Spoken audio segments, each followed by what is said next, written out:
York City, where they knew a relative or a friend from home was living. As a result, little colonies of islanders grew up all over the city. A Haitian neighborhood in Manhattan, a Trinidadian one on Long Island, and so on.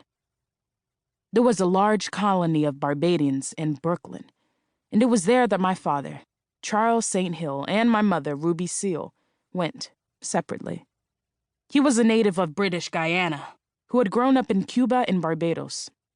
She was a teenage Barbadian girl. They had known each other in Barbados, but not well.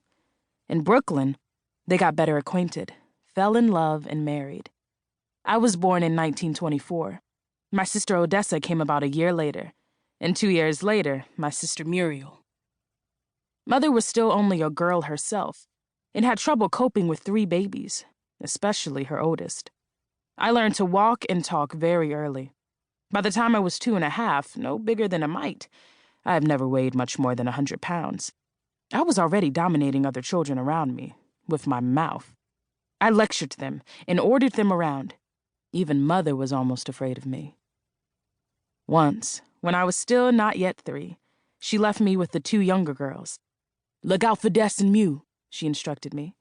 When she came back, I was walking up and down with 5-month-old Muriel in my arms. Mother wanted to shout, but she caught herself. She might have frightened me into dropping the baby. First, she took Muriel out of my arms. Then she screamed at me. Mother was a seamstress. She had probably gone to Belmont Market, a 5-block-long confusion of pushcarts selling anything that could be loaded on a pushcart, to buy cloth. Her sewing machine fascinated me. I would go to it and turn its wheels. When Mother went out, she tried to put the machine up where I couldn't reach it, but I piled up chairs and climbed until I could. It might be a good thing to take her to a farm, Mother began to suggest to Father. She could run and play there. Mother was thinking of my grandmother's farm in Barbados. Her idea made a lot of sense economically.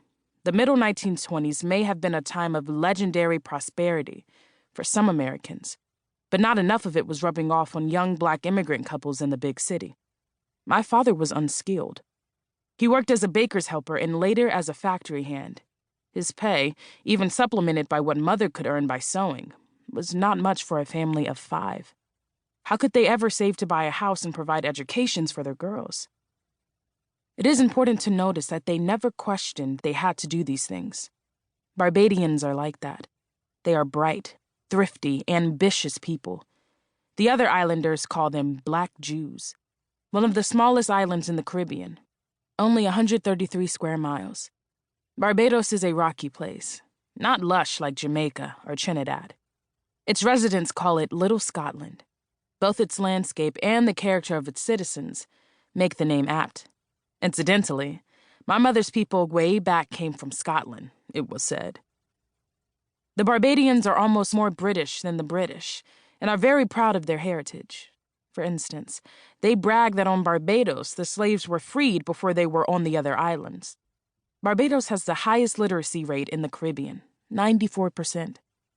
The Barbadians' drive to achieve and excel is almost an obsession, and is a characteristic that other islanders do not share to the same degree. The Barbadians who came to Brooklyn all wanted, and most of them got, the same 2 things: a brownstone house and a college education for their children. So early in 1928, a diminutive young Black woman sailed out of New York Harbor on an old steamer named the Vulcania, with her 3 little girls, 3, 2, and 8 months, and 10 trunks full of food and clothing bound for Barbados and her mother's farm. She planned to board us there until she and Father had saved enough to assure our future in the States. The trip took 9 days, and the Vulcania pitched and swayed terribly on the rough Atlantic, all the way to Bridgetown, the capital of Barbados. I still remember arriving, the delays for customs inspection and health clearance, the bus we boarded to ride to the village of Vauxhall, where we were going to live, and the dusty, uneven roads past small, pretty houses and through villages, where the bus chased chickens and stray animals out of the road. When the bus stopped, there was Grandmother, Mrs. Emily Seal, a tall, gaunt, erect Indian-looking woman with her hair knotted on her neck. I did not know it yet, but this stately woman with a stentorian voice